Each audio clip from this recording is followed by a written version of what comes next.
Hello, Professor. I am doing part 3 of Jeff's monologue. My action is to get a straight answer, and my tactics are to imply, preach, and plead. So listen, I have a hypothetical situation that I wanted to ask you about. This whole thing with William, it kind of reminds me of this. So I wanted to ask you, suppose you have a friend, and a close relative of his is arrested for a very serious crime. So a close relative of his is arrested for a very serious crime, and that relative is using your friend as an alibi, like William's brother did. Only in this case, it's not really true. Your friend was not with the relative at the time of the crime, but that does not mean that he did it, it just means he doesn't have a good alibi, and he's gonna go to jail. Are you with me now?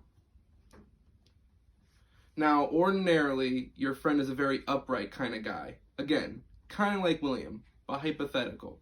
Someone who would never ordinarily lie for his relative, but he doesn't know if his relative is guilty or if it's just a frame-up.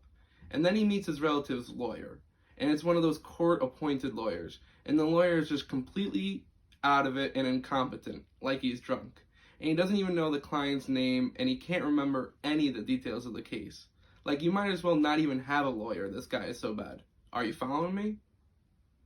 So now, my friend, hypothetically, he starts talking to the cops, and without realizing it, he's backing up his brother's story because he just can't bring himself to throw his own brother, his relative, whatever, to the wolves. And on the strength of his interview, or for whatever reason, the detectives decide the relative is a solid citizen of the charges and won't stand up in court, and they decide to release him. Okay? A lot of similarities to the William case. My question is, hypothetically, he starts talking to the cops, and without realizing it, he's backing up his brother's story because he just can't bring himself to throw his own brother, his relative, whatever, to the wolves.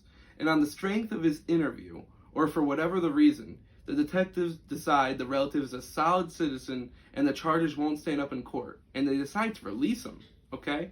A lot of similarities to the whole William thing.